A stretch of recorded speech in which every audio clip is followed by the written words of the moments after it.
After my twin was Baten for a year, he asked me to trade places.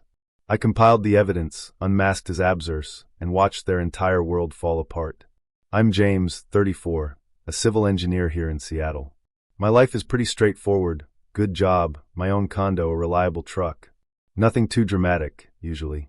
My identical twin brother, Luke, and I we're identical. Same height, same build, same stupid little scar over our left eyebrows from that bike accident when we were kids. Growing up, we messed with everyone. Swapping classes, pretending to be each other at family gatherings. Our parents could always tell us apart, but most other people? Not a chance. Even though our career paths diverged, Luke went into marketing, we stayed close. Then about 4 years ago, he met Emily at some corporate event. Whirlwind romance, wedding bells, the whole 9 yards. I was his best man. I watched him glow with happiness as he said his vows, truly believing he'd found his person. Good job, beautiful family. He has a 5-year-old daughter, Ella, nice suburban home. He seemed to have it all. That's why I was utterly blindsided by what happened last year, on a Tuesday evening in March. I was at my kitchen table, deep into some blueprints for a commercial project, when I heard a knock. It wasn't the confident rap of a friend or the snappy tap of a delivery driver. This knock was timid, almost regretful, like the person on the other side wasn't sure they deserved to be there. I remember setting down my coffee mug, a faint sense of anxiety gathering in my chest, and walking to the door. When I opened it, I didn't immediately recognize the man standing there. Not because he looked different from me. We're identical, mirrors of each other in virtually every physical way. But this person in front of me looked reduced, as if someone had taken my confident, accomplished brother and hollowed him out from within. His shoulders were slumped, his head bowed. When he finally looked up, I saw the bruises. These weren't accidental. No, these were deliberate, methodical. A dark purple bloom across his left cheekbone, fading into a sickly yellow-green. His bottom lip was torn, crusted with dried blood he hadn't quite managed to wipe away. When he shifted his weight, he winced, clutching his ribs like they might crack open if he moved too quickly. His knuckles were raw, stripped of skin in places. And his eyes, they held a haunted look I'd never seen before. Not even after our mom died, when things were truly rough. This was different. This was the look of someone systematically broken down over a long, long time.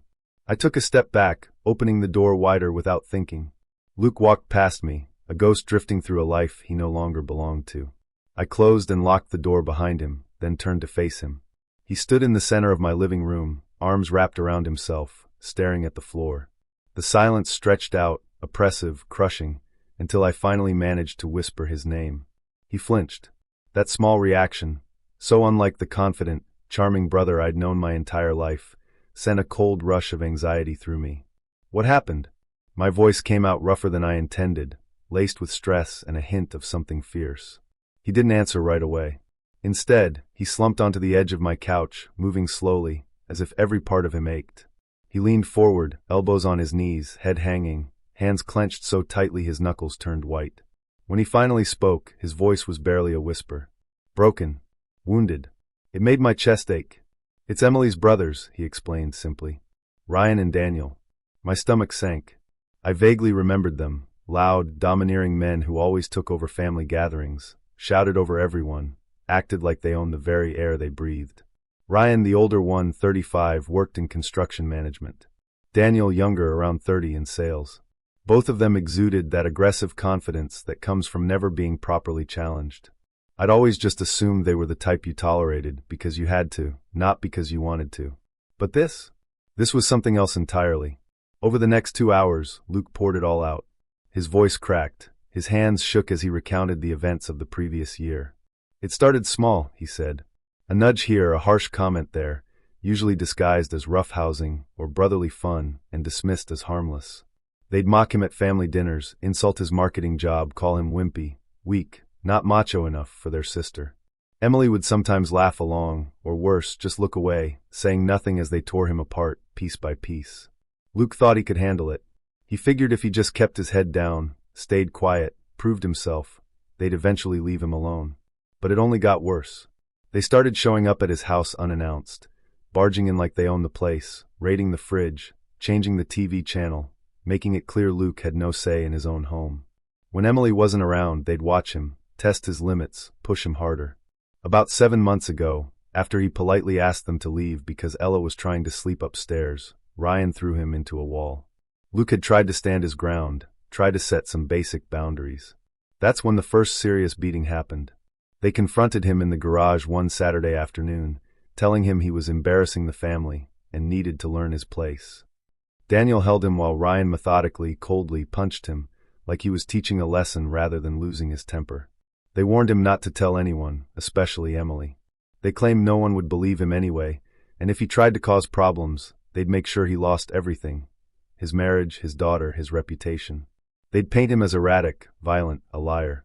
Luke felt they could do it. They were Emily's brothers, and the family had always rallied around them.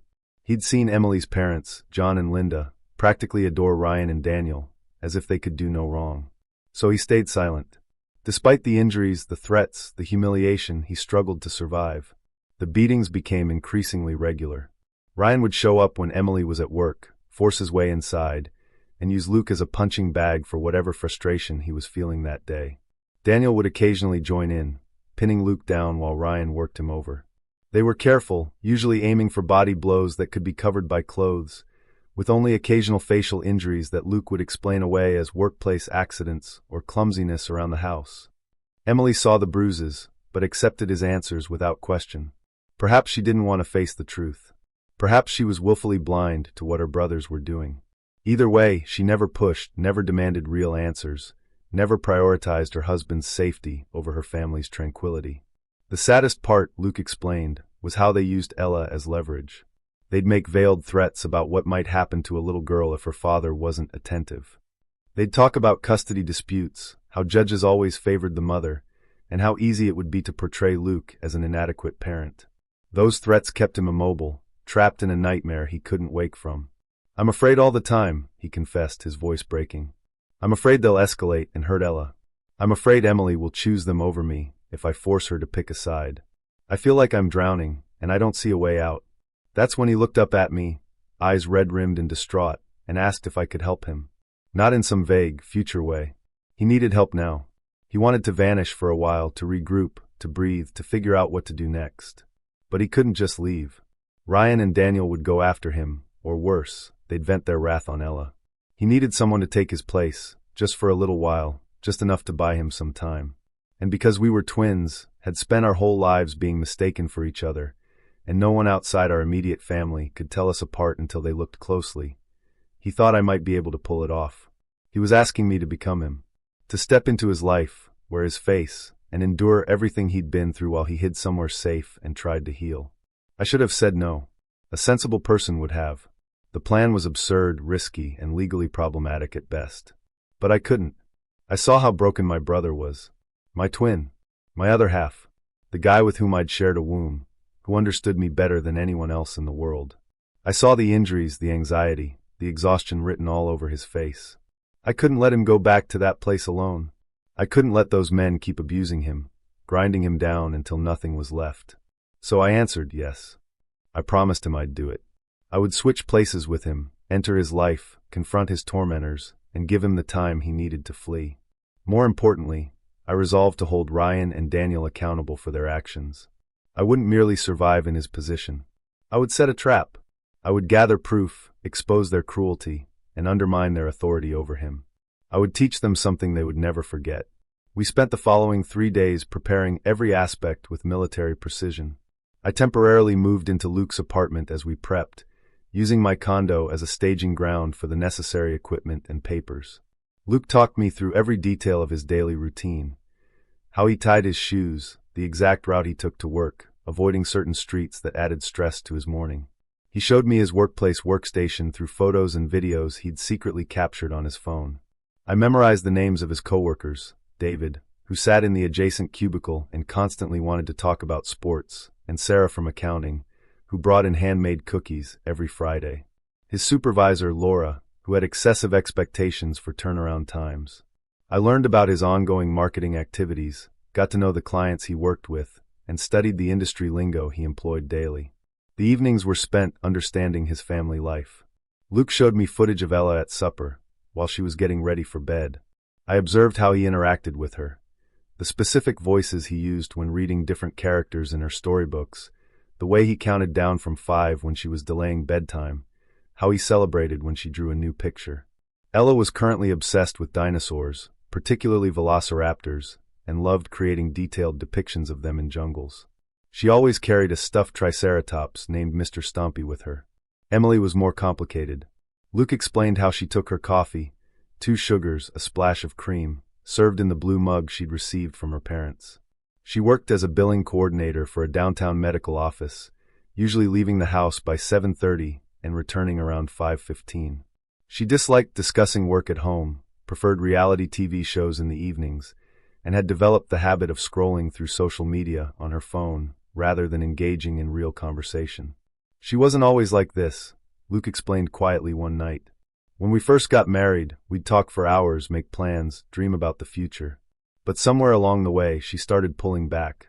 I think it was when her brothers started coming around more frequently, and she chose them over me, piece by piece, until there wasn't much of us left.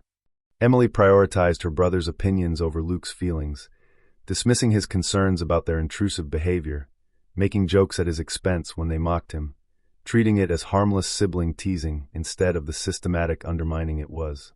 He explained that the marriage had been deteriorating for at least 18 months, with small moments of disconnection adding up over time. Most importantly, Luke walked me through the dynamics with Ryan and Daniel in painful detail. Ryan usually arrived on Wednesday evenings or Thursday afternoons if he'd taken the day off work. He'd let himself in without knocking, using the key Emily had given him during their first year of marriage. Ryan would immediately help himself to food, comment on the state of the house, and ask intrusive questions about their finances or marriage. The physical intimidation would begin subtly, Ryan standing too close to Luke, backing him into corners during conversations, touching him aggressively disguised as friendly pats on the shoulder that were actually just hard enough to hurt. He'd immediately establish dominance by helping himself. If Emily wasn't home, Ryan would lash out at Luke, shoving him against walls, grabbing his shirt collar, getting right in his face. All while making threats about what would happen if he ever complained to Emily about their visits. Daniel, on the other hand, took a more measured approach. Daniel would show up on weekends, usually Saturday mornings, when Emily took Ella to her parents' house for a few hours. He'd bring takeout, act friendly at first, then gradually shift into interrogation mode, asking about Luke's job performance, salary, retirement plans, and adequacy as a husband and father. Each question was designed to undermine and diminish. Daniel's the one who first threatened Ella, Luke told me, his voice shaking with the memory. He said it casually, as if he were commenting on the weather, just mentioning how easy it would be for a child to have an accident, how tragic it would be if something happened to her because her father couldn't protect her properly. He smiled as he said it, smiled as if he enjoyed watching me realize how powerless I was. Both brothers had keys. Both felt entitled to show up whenever they wanted. And both had made it clear that if Luke ever told Emily the full extent of what was going on, he would lose everything. They'd already talked about their strategy, how they'd claim Luke was mentally unstable, how they'd present his inevitable defensive injuries as evidence he was violent, and how they'd paint themselves as concerned brothers trying to protect their sister from an abusive husband. It was a calculated campaign of terror, and they'd been getting away with it because Luke was paralyzed by fear of losing Ella, and no one in Emily's family would believe him over her brothers. I geared up. I bought a small audio recorder that looked like a pen and kept it in my shirt pocket whenever I was at home. I placed several tiny cameras designed to look like everyday objects, a clock on the mantel, a phone charger on the kitchen counter, and a smoke detector in the hallway. They all recorded continuously to cloud storage that only I had access to. We documented the bruises Luke already had, his account of previous incidents, and copies of medical records from an ER visit where he claimed to have fallen downstairs. On the 4th day, we made the switch. Luke cut his hair to match the slightly longer style I'd been wearing, and we swapped clothes, wallets, phones, and keys. I drove him to a remote cabin I'd rented 2.5 hours north of Seattle, helped him settle in with groceries and supplies for an extended stay, paid for with cash, off the grid enough for him to decompress without constantly looking over his shoulder. "Stay here," I told him as we stood in the cabin's small living room. "I'll handle Ryan and Daniel. I'll document everything they do, and when I have enough evidence, we'll legally destroy them." Luke looked at me with an expression I couldn't quite read. Gratitude mixed with guilt, mixed with something like hope. "I don't know how to thank you for this." "You don't need to thank me," I said, a rare, genuine smile touching my lips. Because you're my brother. I drove back to Seattle that afternoon and moved into Luke's house. Emily was at work. Ella was at daycare. I walked through the rooms, familiarizing myself with the space, the layout, the small details that would help me sell the illusion. Family photos on the walls, Ella's artwork magnetized to the refrigerator, Emily's reading glasses on the coffee table. I was in the kitchen preparing spaghetti with meat sauce, one of Luke's standard weeknight meals. I'd practiced his body language in the mirror, the slightly hunched shoulders, the way he'd learned to make himself smaller, less threatening, less noticeable.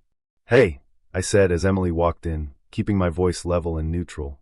"Hey," she replied, barely looking at me as she set down her purse and helped Ella out of her jacket. Traffic was awful. "Ella, go wash your hands for dinner." The 5-year-old bounded off to the bathroom, and Emily moved through the kitchen with the practiced efficiency of someone going through familiar motions. I read Ella her bedtime story, a book about a velociraptor who wanted to be a ballerina, doing the voices for all the dinosaurs exactly as Luke had taught me. Ella giggled at the T-Rex's silly dance moves and hugged Mr. Stompy tightly when I tucked her in. She didn't seem to notice anything different about me, and why would she? I was doing an excellent job of being Luke, the subdued, beaten-down version he'd become. Emily watched TV in the living room while I cleaned the kitchen, methodically wiping down counters and loading the dishwasher the way Luke said he did every night. She barely acknowledged me, engrossed in some reality show about wealthy housewives fighting over catering drama, and we went to bed without much conversation. I slept in the guest room, claiming I had a cold and didn't want to make her sick, an excuse Luke had suggested, knowing Emily had a thing about germs and would welcome the separation without question. After Emily fell asleep, I'd go over the day's recordings, take detailed notes, and back everything up to multiple cloud storage locations. I made a spreadsheet that tracked every incident, threat, and moment that could be used as evidence. Dates, times, people present, exact words spoken, physical actions taken. All documented with the precision I normally used for engineering projects. Ryan arrived on Wednesday evening, right on time. I was home from work around 6 p.m., heating up leftovers in the microwave when I heard his key in the lock.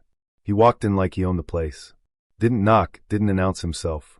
Just strode into the kitchen and grabbed a soda from the refrigerator without asking. "Hey there, champ," he said with the condescending tone Luke warned me about. Ryan was a big guy, about 6 feet 1 inch and probably 210 pounds, all of it from lifting weights at the gym rather than developing functional strength. He exuded the confidence of someone who had never been seriously challenged, who had spent his entire life getting away with bullying, because he was bigger and louder than everyone else. "Difficult day at work pushing papers?" he sneered. I kept my gaze down, assuming the role Luke had played for over a year. "Just a long day with many meetings," I murmured. Ryan laughed, as if it were the funniest thing he'd heard. It must be difficult to sit in conference rooms discussing marketing strategies while real men are doing actual work. My crew poured the foundation for a 3-story office building today. Built something real, something that will last. The implication was clear: Luke's career was meaningless. His work was useless. He was less of a man because he did not engage in physical labor. It was the same pattern Luke had described, Ryan's script for establishing dominance and making his brother-in-law feel inferior. I did not respond, instead focusing on my plate of reheated casserole. Ryan circled the kitchen island and crowded me against the counter. "This was how it always began," Luke explained. Small provocations intended to push boundaries and reinforce the power dynamic. "Emily working late again?" Ryan inquired, his tone implying that he already knew the answer. "She'll get home around 7 o'clock. Good. Good. You don't want her to see her husband as such a pathetic loser, right?" He shoved my shoulder. "Not hard enough to cause injury, but aggressive enough to be intimidating. You are embarrassing her. You understand that my sister deserves better than some wimpy marketing nerd who cannot stand up for himself. She could have married anyone, but she chose you." The recorder in my pocket was capturing every phrase with excellent clarity. The camera, disguised as a kitchen clock, was recording footage in high definition, capturing Ryan's aggressive posture, him entering my personal space and placing his hand on my shoulder. I allowed him to continue his routine, absorbing the insults, responding with the subservient body language he expected. Hunched shoulders, downcast eyes, and brief verbal responses that would not elicit additional anger. Ryan spent around 20 minutes establishing his supremacy. He criticized everything: the cleanliness of the kitchen, the the food I was eating, my work attire, my posture, my overall presence. Every insult was intended to undermine Luke's self-esteem, to reinforce the notion that he was useless and should be lucky Ryan and Daniel tolerated him at all. When Emily's car pulled into the driveway, Ryan's tone changed instantaneously. He became polite and cheerful, the concerned brother simply checking in on his sister's family. He ruffled my hair in what appeared to be a loving gesture to an outsider, but was actually another display of domination, treating me like a child who required his approval. "Good talk, champ," he remarked loudly enough for Emily to hear as she stepped through the door. "Just making sure my sister is being properly cared for. Families are supposed to look out for each other, right?" Emily smiled at him, oblivious to or purposefully disregarding what had just happened. "Thanks for checking in, Ryan. Want to stay for dinner?" "Nah, I got plans, but I'll see you this weekend at Mom and Dad's." He gave me a warning look as he left, a silent reminder to keep my mouth shut about everything that had just happened. After he left, I sat at the dinner table with Emily and Ella, playing the role of the subdued, beaten-down husband and father, while internally cataloging everything for the inevitable confrontation. Ella talked about her day at daycare, finger painting, and a friend who had brought in cookies for everyone. I listened and responded appropriately, maintaining the illusion while the recorder in my pocket continued to record every moment of my transformed life. That night, after Emily and Ella had fallen asleep, I reviewed the footage and audio, and it was flawless. Ryan showed up twice a week, sometimes alone, sometimes with Daniel. I added it to my growing evidence file, organizing everything chronologically, and creating a narrative that could not be denied or dismissed. They'd let themselves in, tease me, push me around, and occasionally escalate to actual violence. I documented everything, every insult, shove, and punch. The cameras caught it all in high definition. Daniel was different from Ryan. He was less openly hostile, but more calculated. The physical violence escalated around week 4, when Ryan showed up angry after work and took it out on me in the garage. He'd make threats about Ella, talk about how easy it would be to prove I was an unfit father, and describe in detail what could happen in a custody battle. The recordings were especially damning, revealing premeditation and psychological abuse. Daniel held my arms while Ryan worked me over, mostly with body shots and a few hits to the face that I couldn't block. I let it happen, gritting my teeth and focusing on the recorder in my pocket and the camera I'd hidden in the garage ceiling. Emily noticed the new bruises that night. I was in the bathroom assessing the damage when she walked in. For a moment, I thought she might finally ask the right questions, choose to see what was going on. But instead, she just sighed and said, "You need to be more careful." That response told me everything I needed to know about her complicity. She wasn't actively participating in the abuse, but she was enabling it through willful blindness. Ryan and Daniel had assaulted me 7 times, made countless threats, and demonstrated a clear pattern of sustained abuse. By week 6, I had dozens of hours of footage and audio recordings, enough evidence to bury them legally. All I had to do now was spring the trap. I meticulously organized it. Emily's parents were celebrating their 40th wedding anniversary, and the entire family was meeting for dinner at their house. It was the ideal opportunity. Everyone in one place, no way for Ryan and Daniel to avoid the confrontation, and maximum exposure for their misdeeds. During our nightly phone check-in, I told Luke about my plan. He was hesitant at first, concerned about the possibility of violence, but I persuaded him that this was the safest option. Public exposure with witnesses, documentation ready to hand over to authorities. The night before the anniversary dinner, I prepared everything, editing the most damning footage into a compilation video, organizing the audio recordings chronologically, compiling hospital records and photographs of injuries. The next evening, I arrived at Emily's parents' house. Ryan and Daniel were already holding court in the living room, telling some story that had everyone laughing. When they saw me walk in, Ryan smirked and made some comment about me, actually showing up for once, and Daniel muttered something to his friend that made them both laugh. They had no idea what was coming. Dinner was the usual family affair. Too much food, too many conversations going on at the same time. John telling stories about his early marriage while Linda beamed beside him. I played my role perfectly, staying quiet, keeping my head down, being the diminished version of Luke they all expected. After dessert, John stood up to thank everyone for coming. I stood up as well. "I'd like to say something as well," I announced, keeping my voice calm, "about family and what it means to defend the ones you love."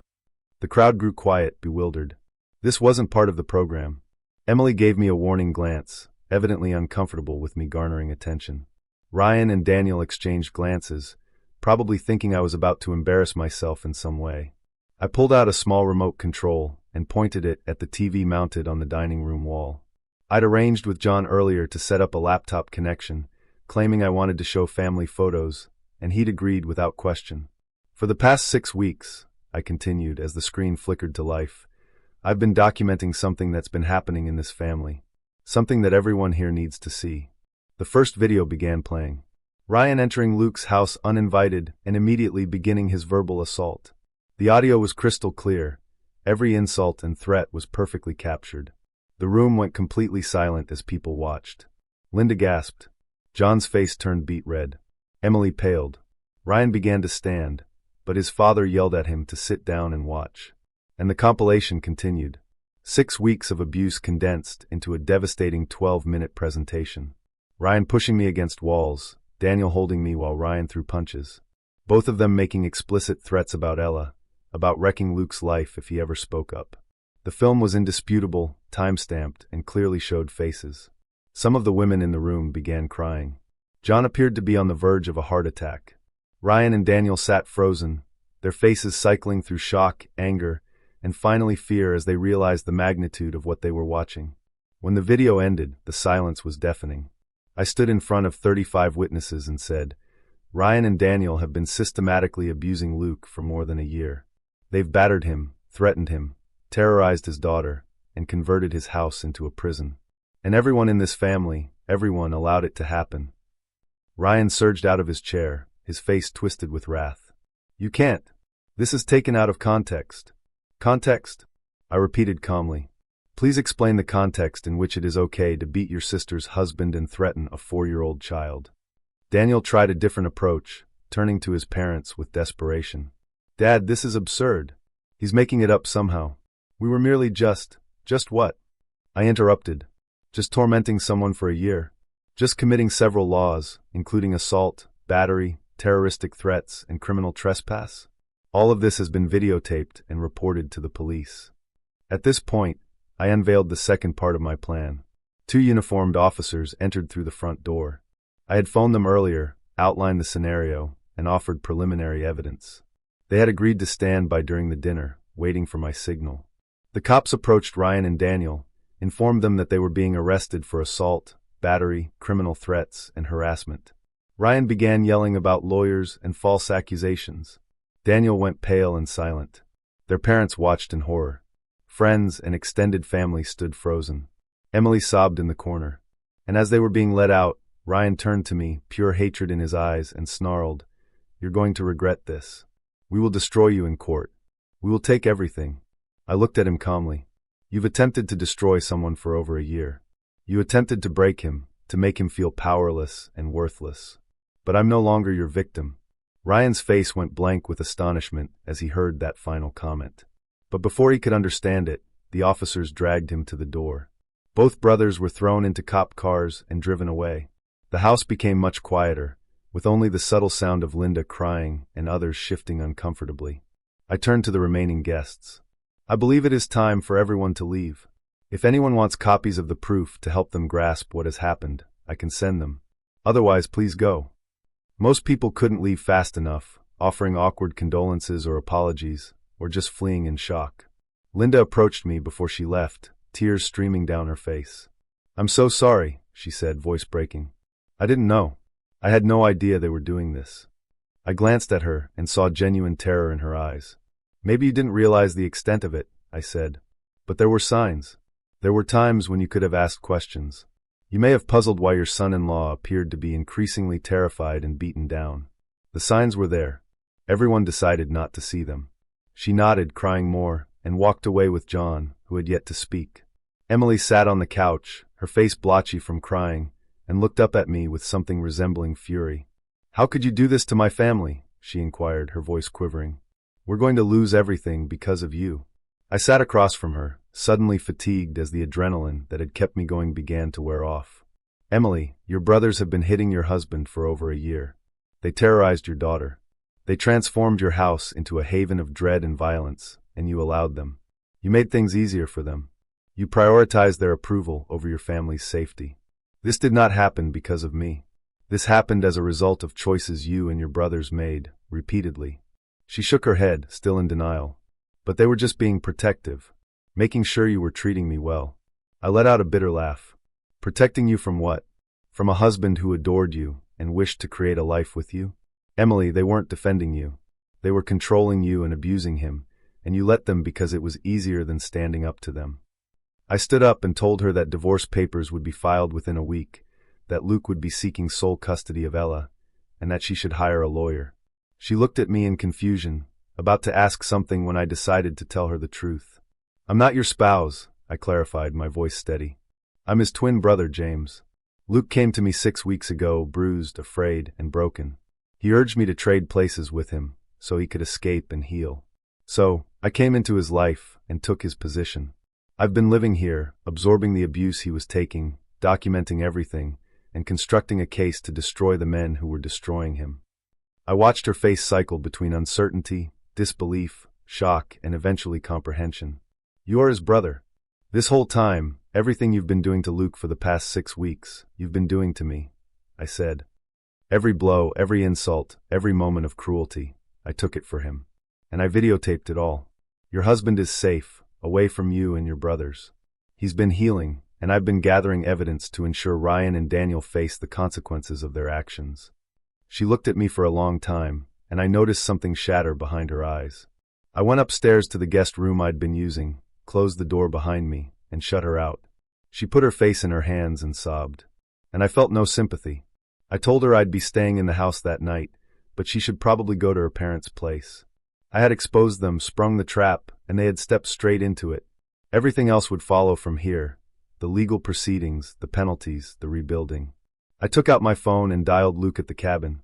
He answered on the first ring, his voice taut with tension. I told him everything, about the dinner, the evidence, the reactions, Ryan and Daniel's arrest, Emily's complicity being exposed, and how it was finally over. He remained silent for a long time. Then I heard him cry. Great, gasping sobs of relief and release. Thank you, he said when he could speak again. I don't know how to thank you enough. You don't need to thank me, I informed him. You are my brother. I would gladly do it again. Now stay at the cabin for a few more days till things settle. Then you can return to your new apartment. I'd previously helped him find a 1-bedroom apartment across town, away from Emily and her family. A fresh start where he could rebuild his life and provide a safe setting for Ella during custody visits. We talked for a while longer, both of us exhausted and relieved, and still struggling to believe it was all over. After we hung up, I just sat there in the quiet room, feeling the bruises ache, the exhaustion settle into my bones, and I let myself breathe. The legal aftermath unfolded over the next several months. Ryan and Daniel were both charged with multiple felonies, including assault in the 2nd degree, criminal threats, stalking, and harassment.